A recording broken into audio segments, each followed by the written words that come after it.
Disinilah akhirnya Amerika Serikat melakukan intervensi menekan pihak Jerman dan Inggris. Dan Amerika membantu Venezuela dengan menghentikan blokade laut yang dilakukan oleh Jerman dan Inggris di saat itu. Jadi benar-benar mereka tuh turun tangan langsung.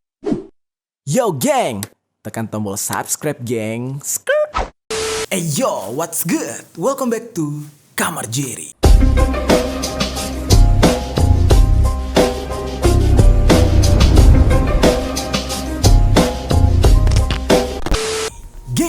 Oke, kemarin kita sudah sempat membahas tentang negara Rusia dan Ukraina, yang dimana di sini semakin dicurigai kalau Rusia Ukraina ini perangnya itu melibatkan Amerika Serikat sebagai negara pengacau. Terus timbul pertanyaan, kenapa sih Amerika Serikat ini selalu ikut campur di dalam setiap perang orang lain, atau dia ini selalu ikut campur dalam urusan negara lain? Hari ini kita akan coba merangkum atau membahas hal-hal yang membuat atau mendorong Amerika selalu ingin terlibat di dalam perang negara lain. Langsung aja di sisi lain.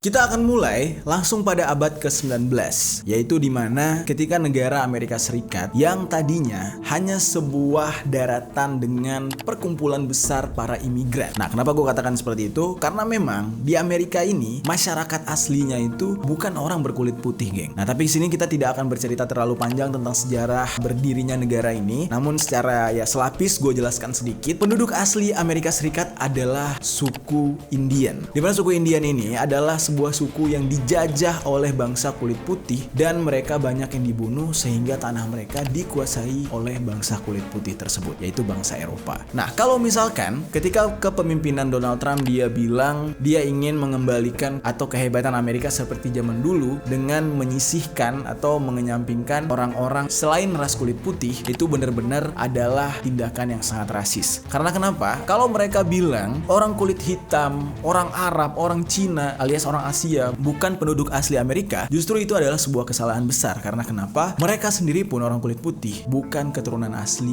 Amerika. Karena semua yang ada di Amerika saat ini kecuali bangsa Indian itu adalah orang-orang imigran atau orang-orang pendatang. Kita kembali ke poin pembahasan kita. Kenapa Amerika suka ikut campur atau ikut perang dengan negara lain?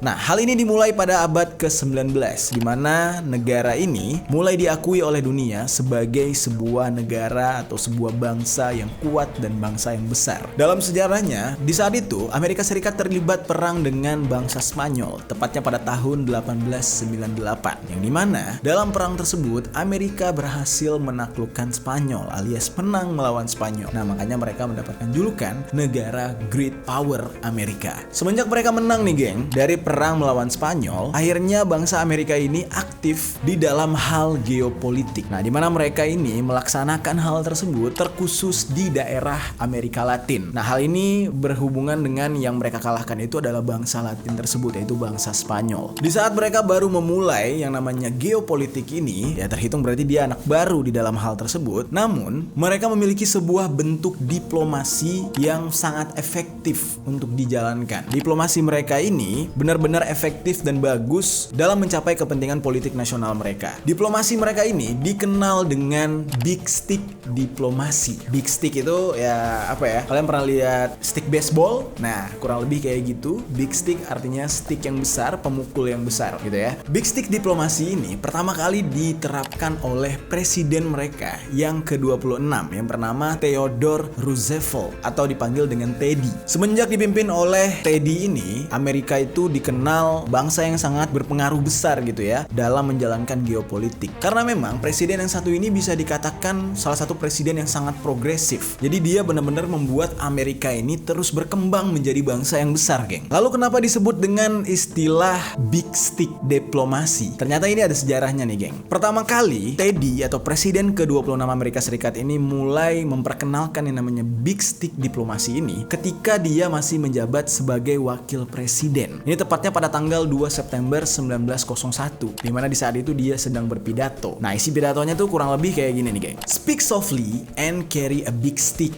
you will go far. Nah, di saat dia berpidato ini, di situ dia masih menjadi wakil presiden dari William McKinley. Jadi makna dari pidatonya dia itu adalah ya lo ngomong tuh pelan-pelan sambil bawa stick golf yang besar. Jadi dengan begitu lo bisa berjalan jauh. Jadi tuh maknanya sebenarnya sangat dalam tuh, geng. Jadi kayak apa ya? Ya lo low key aja gitu, diam-diam aja. Tapi lo punya senjata yang mematikan. Dengan begitu lo aman mau kemanapun. Kurang lebih kayak gitu. Lalu tiba-tiba aja nih, geng, ada sebuah kejadian yang ini menjadi konspirasi juga. 4 hari setelah wakil presiden Teddy ini berpidato, tiba-tiba saja presidennya yaitu William McKinley itu tiba-tiba mati karena dibunuh. Dalam kasus ini, ya mau tidak mau si wakilnya yang merupakan si Teddy tadi yang membuat pergerakan big stick diplomasi itu diangkat menjadi seorang presiden. Dia diangkat menjadi seorang presiden tepat pada tanggal 14 September tahun 1901. Akhirnya ketika dia menjabat sebagai presiden, disitulah yang namanya big stick diplomasi ini sangat mereka gunakan, itu sangat berpengaruh. Ditambah lagi di zaman itu Amerika masih mengintervensi negara Amerika Latin alias tetangga-tetangganya dulu. Jadi memang dari dulu Amerika Serikat ini sudah senang menjajah atau memperluas daerah kekuasaan. Amerika dengan Amerika Latin kan jelas beda tuh, geng. Amerika Latin itu ya kayak daerah Brazil, daerah Meksiko, daerah Spanyol gitu ya, pinggiran-pinggiran mereka lah yang orang-orang Latin itu. Dan kebanyakan biasanya Amerika Latin itu justru tidak bisa berbahasa Inggris kebanyakan orangnya. Mereka menggunakan yang namanya big stick diplomasi ini untuk mengintervensi negara tetangga mereka tersebut. Dan ini merupakan sebuah implementasi dari doktrin Monroe. Big stick diplomasi ini merupakan sebuah jalur mengambil keputusan yang bisa dibilang nih mau nggak mau Amerika harus menang. Biasanya, misalkan kayak gini, geng. Amerika ini yang menjajah negara lain misalkan gitu ya. Tapi ketika ada perdamaian, jalan tengah yang harus diambil itu harus 50-50. Alias Amerika dapat sedikit, si negara yang terjajah juga harus dapat sedikit. Nah, itu yang mereka terapkan ketika mereka menjajah setiap negara. Jadi ada kepentingan gitu. Atau cara kedua ini yang memang tidak disarankan untuk dipilih dalam yang namanya big stick diplomasi ini, yaitu sebuah cara menggunakan paksaan dengan kekuatan militer yang mereka punya. Ya, seperti yang kita ketahui, militer Amerika bukan militer yang kecil, alias bukan militer yang lemah. Makanya kenapa di dalam pidato si presidennya itu, dia menggunakan awalan dengan kata speak softly, alias speak softly ini punya makna, yaitu pada awalnya kita akan berbicara secara musyawarah, secara kekeluargaan, tapi diam-diam ya. Nah, apabila di dalam pembicaraan itu atau diskusi itu tidak mencapai sebuah kesepakatan, yang dimana kesepakatan ini ya udah pasti harus menguntungkan mereka gitu ya, barulah setelah itu akan keluar yang namanya big stick. Big stick yang dimaknakan dengan kekuatan militer yang akan mereka kerahkan,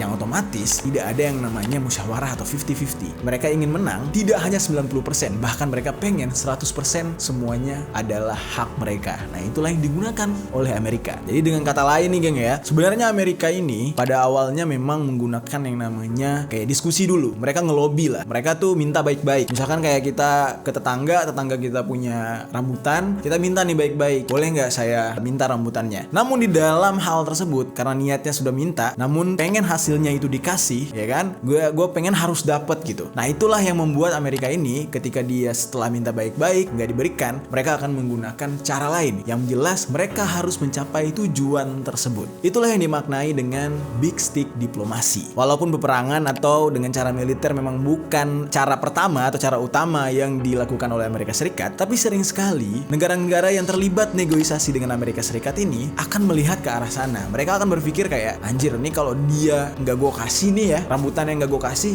ntar gue ditembak, gue dibacok. Nah, begitulah yang dialami atau yang difikirkan oleh banyak negara ketika Amerika sudah mulai meminta negosiasi dengan mereka. Dengan begitu, Amerika Serikat ini sejak dulu nih, geng ya, fokus mereka berbeda dengan fokus beberapa negara lain. Contohnya aja mungkin negara kita. Negara kita dari dulu fokusnya adalah kepada pembangunan. Semenjak era Pak Harto, kita tuh terus membangun, mulai dari jalan tol, gedung, dan segala macam. Tapi kalau Amerika Serikat dari dulu, fokus mereka adalah memperkuat militer mereka. Hal ini dia lakukan agar pengaruh kebijakan luar negeri mereka, alias politik mereka yang ada di luar negeri, di negara-negara lain, itu bisa berjalan lancar. Dengan begitu, mereka terus-menerus memperkuat armada perang mereka, ya kan, semua sektor militer mereka, agar setiap kali mereka menginginkan sesuatu dalam negosiasi bersama suatu negara gitu ya, mereka akan selalu mencapai kesepakatan yang menguntungkan mereka. Jadi nggak usah heran kenapa banyak negara yang akhirnya terpengaruh dan jatuh ke tangan Amerika Serikat, walaupun akhirnya menyesal. Ketika militer mereka sudah mulai kuat nih geng, ini masih ceritanya di zaman pemerintahan Presiden Teddy ini ya. Si presiden ini melihat, wah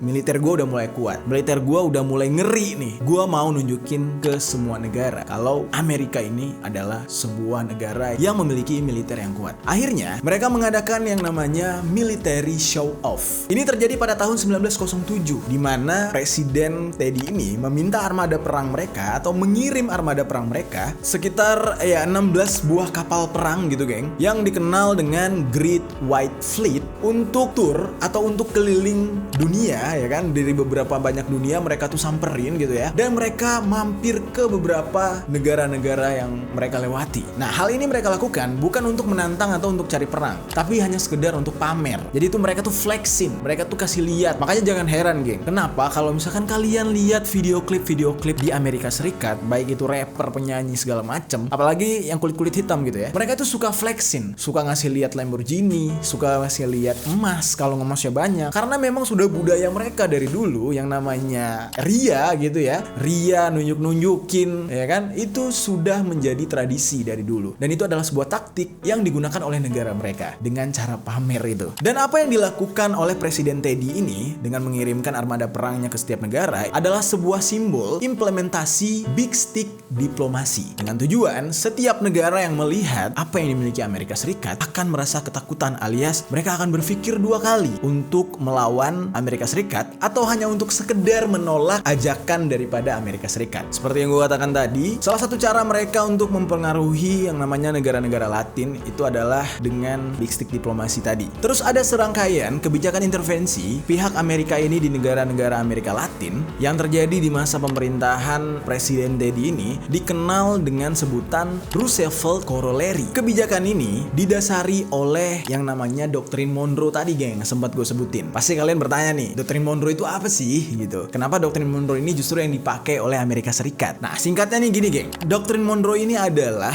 kebijakan luar negeri dari Amerika Serikat yang tujuannya untuk melindungi negara-negara Amerika Latin dari pengaruh kekuatan imperialisme pihak Eropa. Nah kenapa nih Amerika kok kayaknya takut atau anti banget dengan Eropa? Karena mereka ini adalah imigran atau orang-orang yang melepaskan diri dari Eropa dulunya. Kebanyakan tuh orang-orang dari Inggris. Nah Ratu Inggris tuh ngirim mereka untuk cari dataran baru gitu ya, tapi mereka malah membelot atau berkhianat kepada kerajaan Inggris di saat itu. Makanya mereka kayak berseberangan gitu dengan pihak Eropa kalau dulunya. Dan kalau misalkan kalian perhatikan ya, di Amerika Serikat itu kenapa bahasa Inggrisnya berbeda dengan bahasa Inggris dari England atau dari Inggris langsung? Karena mereka tuh berbeda dari pihak Inggris atau pihak Eropa. Bahkan nih ada beberapa negara di Eropa yang mobilnya itu setir kanan, tapi Amerika maunya setir kiri. Jadi benar-benar mereka tuh pengen berbanding terbalik lah dari segi bahasa, dari apa yang mereka gunakan. Contohnya misal kayak di Inggris nyebutnya tuh football, tapi di Amerika pengennya nyebutnya soccer, padahal sama-sama permainan sepak bola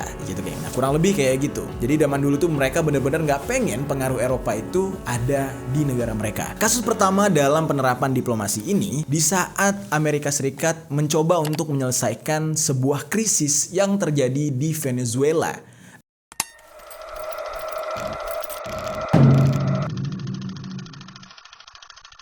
Nah, perlu kalian ketahui, Venezuela ini adalah salah satu dari negara Amerika Latin. Dalam krisis ini, atau dalam krisis internasional ini, yang terlibat adalah Venezuela, Inggris, dan juga Jerman. Dan ini terjadi pada tahun 1992, geng. Perlu kalian ketahui, di saat itu, Inggris dan Jerman adalah dua negara yang merupakan negara rival gitu ya. Mereka ini sebenarnya bermusuhan. Namun, entah bagaimana ceritanya, mereka ini mengirimkan armada perang ke Venezuela untuk memblokade negara tersebut. Nah, kok bisa? Kenapa dua negara ini justru mengirim armada perang mereka ke negara Venezuela tersebut? Nah ternyata ini terjadi gara-gara Presiden Venezuela di saat itu enggan atau tidak mau membayar hutang luar negeri mereka. Jadi mencoba untuk memberontak gitu geng. Yang dimana di saat itu perlu kalian ketahui, Jerman dan Inggris adalah negara kreditor, alias negara yang suka meminjamkan uang kepada negara-negara lain. Yang ngamuk lah gitu ya, yang ngutang malah lebih galak daripada yang ngutangin gitu. Yang ngutangin juga nggak tinggal diam, mereka juga punya power akhirnya disamperin lah gitu kurang lebih. Nah dalam kasus ini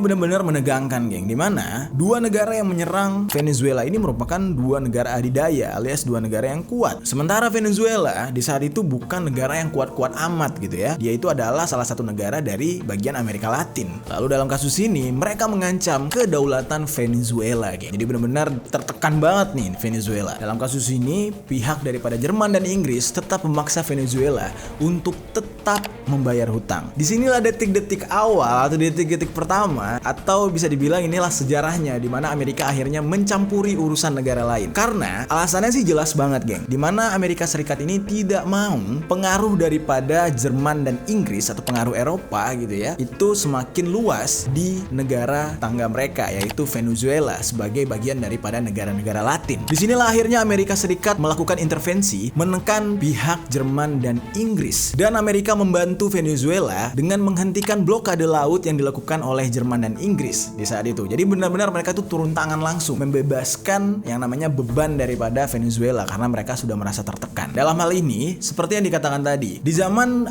Presiden Teddy ini Amerika menggunakan yang namanya big stick diplomasi. Jadi ketika mereka membantu Venezuela, mereka menggunakan hal tersebut, yaitu dengan cara berunding terlebih dahulu terhadap Jerman dan Inggris. Namun dalam cara mereka berunding, mereka sambil memamerkan kekuatan militer mereka. Jadi ibaratkan para intelektualnya datang tapi diiringi dengan armada-armada perang, kapal perang, pesawat segala macam. Dengan catatan lain adalah mereka tuh kayak nunjukin kalau gue datang baik-baik loh, tapi kalau lo mau nyoba gue, di belakang gue siap menembakkan senjata. Kurang lebih kayak gitu. Dan mereka membawa armada perang tersebut dengan menjamin kepada Jerman dan Inggris untuk tidak akan adanya kontak senjata. Karena mau bagaimanapun Jerman dan Inggris ini bukan negara kecil, mereka adalah negara adidaya yang ada di Eropa. Inggris dan Jerman di saat itu melihat, wah Amerika Serikat bukan sembarangan nih. Ini gabungan dari beberapa keturunan atau gabungan beberapa bangsa yang dimana sekarang sudah bangkit. Dan di dalam sejarahnya memang mereka nih senang perang. Bahkan baru saja mengalahkan Spanyol. Udah gitu datang nih dengan menggunakan armada perang yang sangat perkasa. Otomatis membuat Inggris dan Jerman itu agak sedikit ciut dan akhirnya menerima perundingan yang diajak oleh Amerika Serikat. Nah dalam hal ini akhirnya Venezuela sangat bersyukur. Karena kenapa? Konflik di negara mereka akhirnya berhenti alias tertolong gitu oleh Amerika Serikat. Karena kalau misalkan ini tidak ditolong, maka habislah Venezuela dan konflik berkepanjangan akan terjadi di Venezuela. Ya bisa dikatakan mungkin Venezuela ini bakal kayak negara-negara Arab yang sekarang sedang berperang. Kayak di Irak, Lebanon, Afghanistan, bahkan sampai ke Palestina. Kenapa di negara-negara tersebut bisa terjadi perang yang berkepanjangan? Nah ini juga ada campur tangan dari Amerika Serikat. Namun sayangnya Amerika Serikat tidak ingin berpihak kepada negara tersebut. Malah Amerika Serikat ini kepengenan negara itu hancur. Makanya negara Amerika Serikat ini dengan kekuatan mereka pengaruhnya sangat besar. Mereka bisa menghentikan perang, mereka juga bisa membuat perang. Nah kita kembali lagi ke cerita Venezuela tadi. Akhirnya ikut campurnya Amerika dalam krisis Venezuela ini menyebabkan sebuah keberhasilan yang membebaskan Venezuela dari tekanan Jerman dan Inggris. Nah itulah dimana era-era awal Amerika ini selalu dipercaya untuk ikut campur dalam urusan negara lain. Jadi mereka ini hadir seolah-olah menjadi seorang pahlawan. Memang pernah berhasil, namun itu berhasil di daratan yang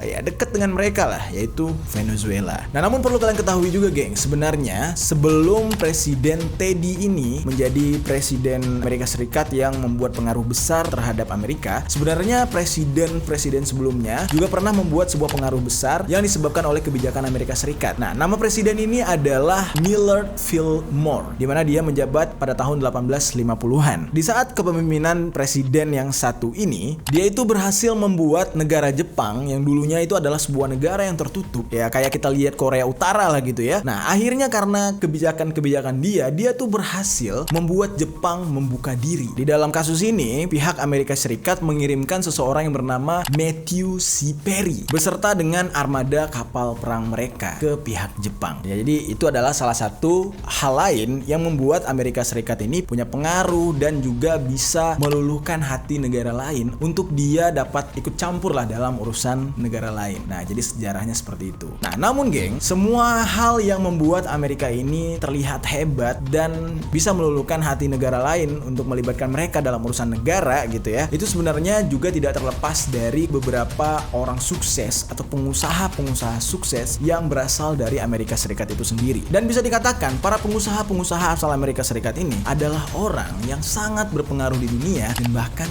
ada orang yang memegang sistem kehidupan di muka bumi ini. Dengan kata lain, mereka ini adalah yang sering kita sebut dengan elit global. Jadi kebanyakan daripada elit global ini, ya kan, orang-orang yang menguasai dunia ini berasal atau tinggal di Amerika Serikat. Kita sebutkan nih satu-satu ya, geng ya, orang-orangnya. Yang pertama itu ada Cornelius Vanderbilt, terus ada John D. Rockefeller, terus ada Andrew Carnegie, terus ada JP Morgan, lalu yang terakhir ada Henry Ford. Nah, siapakah orang-orang ini? Di setiap namanya gue udah tuliskan pengaruh-pengaruh mereka apa aja. Ada penguasa bankir, ada penguasa otomotif dunia, ada penguasa minyak, dan ada penguasa emas. Jadi benar-benar pengaruh mereka di dunia ini sangat besar. Itulah yang membuat Amerika ini juga disegani dan ditakuti oleh negara lain. Jadi dengan gampang mereka selalu mencampuri atau ikut di dalam perang negara lain. Udah gitu nih geng ya, Amerika ini bisa dikatakan semacam sebuah negara dengan tingkat kebebasannya itu luar biasa. Orang-orang yang tinggal di sana akan dibebaskan memilih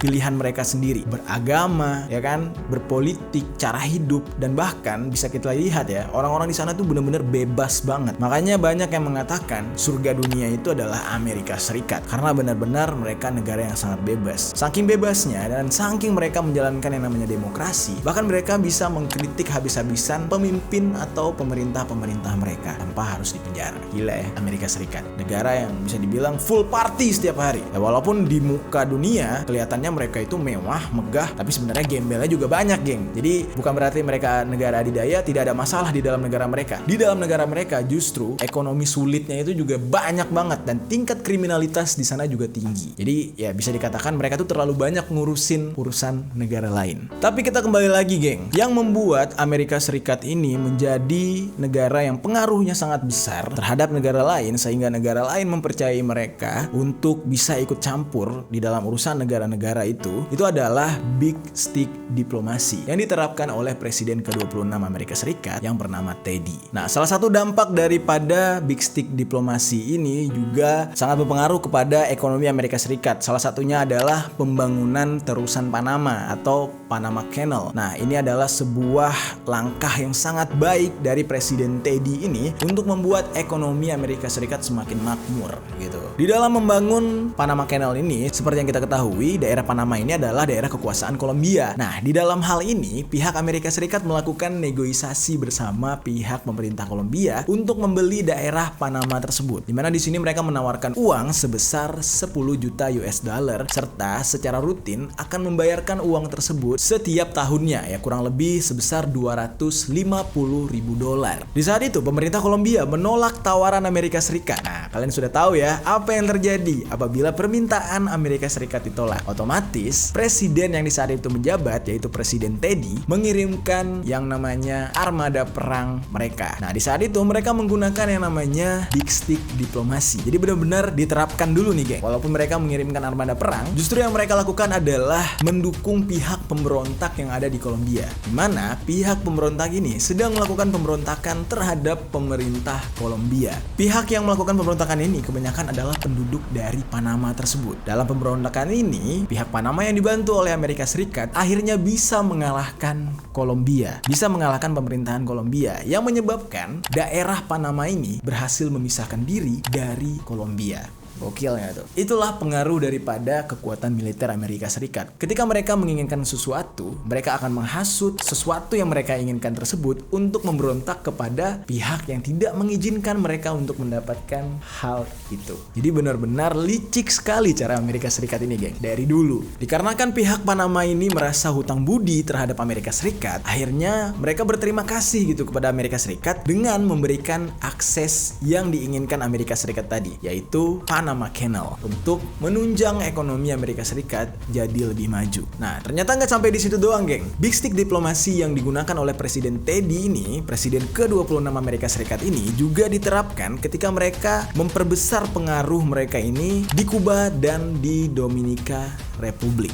Hal ini menyebabkan pengaruh Amerika Serikat terhadap negara Dominican Republic dan juga Kuba ini sangat kuat, di mana mereka juga akhirnya terpecah atau berpisah gitu, geng, menjadi negara-negara masing-masing gitu ya. Praktek big stick diplomasi ini juga diterapkan oleh Presiden ke-26 Amerika Serikat, si Teddy ini, terhadap penyelesaian perang antara Rusia dan Jepang, tepatnya pada tahun 1905. Di saat itu, pihak Amerika Serikat ini menawarkan diri sebagai mediator dalam penyelesaian perang antara Rusia dan Jepang ini untuk mempermudah diplomasi dan juga diskusi di dalam menjadi seorang penengah ini. Akhirnya Presiden Teddy ini mengirimkan armada perang mereka untuk menekan pihak Jepang. Jadi dalam sejarahnya sebenarnya Amerika Serikat ini pernah membantu Rusia ya, geng ya. Di dalam hal ini ya bisa dikatakan berarti di zaman itu Rusia masih Uni Soviet gitu ya. Dan di saat mereka menjadi seorang mediator atau penengah di dalam perang Rusia dengan Jepang ini, mereka malah menekan pihak Jepang untuk mengakhiri perang dengan Rusia, atau kalau tidak maka Amerika akan ikut turun membantu pihak Rusia. Dan dalam kasus ini ya Jepang merasa kayak wah gila juga nih, negara kita gak gede-gede amat, kekuatan kita juga gak besar-besar amat, dan yang menyerang adalah sebuah negara yang sangat besar. Akhirnya perang ini pun reda dan menghasilkan sebuah perjanjian antara ketiga pihak yang disebut dengan perjanjian Portsmouth, dan perjanjian inilah yang mengakhiri perang antara Rusia dan Jepang ditengahi oleh Amerika Serikat. Karena berhasil melakukan yang namanya perundingan atau menengahi perang antara Rusia dan Jepang, akhirnya pihak Amerika yang dipimpin oleh Teddy, ya terkhususnya si presidennya inilah, si Teddy ini mendapatkan sebuah penghargaan berupa Nobel Perdamaian. Akhirnya, lagi-lagi big stick diplomasi yang diterapkan oleh Presiden ke-26 Amerika Serikat ini berhasil untuk menjalankan sesuatu dalam mencapai kepentingan pihak Amerika Serikat. Karena ya sejujurnya sebenarnya niat daripada Amerika Serikat menengahi perang Rusia dan Jepang ini ya ada maksud tersendiri. Mereka pengen dapat andil gitu, pengen dilihat juga. Bentuk diplomasi yang diinisiasikan oleh Presiden ke-26 Amerika Serikat ini dapat dipelajari atau dapat kita pelajari dalam teori offensive realism yang dipopulerkan oleh John Mayer Schimmer. Siapakah John Mayer Schimmer ini? John Mayer Schimmer ini adalah seorang ilmuwan politik yang berasal dari Amerika Serikat, geng. Dia mengatakan nih, geng ya, menurut pernyataan dia nih ya, di dalam sistem politik internasional yang anarki, negara-negara yang ada di dunia ini, ya terkhusus untuk negara-negara yang statusnya adalah negara besar atau negara adidaya, great power gitu, berusaha mendapatkan hegemoni kekuasaan dari perilaku mereka yang agresif terhadap negara-negara lain yang mereka anggap ya itu adalah sebuah negara yang lemah namun bisa kita kuasai. Tujuan negara-negara besar ini kayak Amerika, Rusia gitu ya, mereka ini ingin menjadi kekuatan hegemoni global. Namun dalam menjalankan hal ini ya itu kan gak mudah. Akhirnya menjadi sebuah persaingan yang terus-menerus amat panjang, yang lama-kelamaan benar-benar akhirnya mereka sendiri yang saling bergesekan. Ya sekarang kita lihat aja, Amerika Serikat untuk saat ini itu benar-benar nyolek-nyolek Rusia. Namun nyoleknya nggak berani secara langsung karena mereka sadar ya kalau misalkan mereka sama-sama perang nih ya, kayak perang dingin kemarin gitu ya, itu bisa hancur dunia ini. Makanya yang mereka kerahkan, mereka tuh saling nyolek-nyolek doang. Ya contohnya aja kayak Amerika coba nyolek Rusia melalui Ukraina. Sebenarnya juga Rusia pernah nyolek Amerika melalui Kuba. Ya sama-sama lah kepentingan politik mereka. Nah di dalam inilah persaingan mereka ini pada akhirnya secara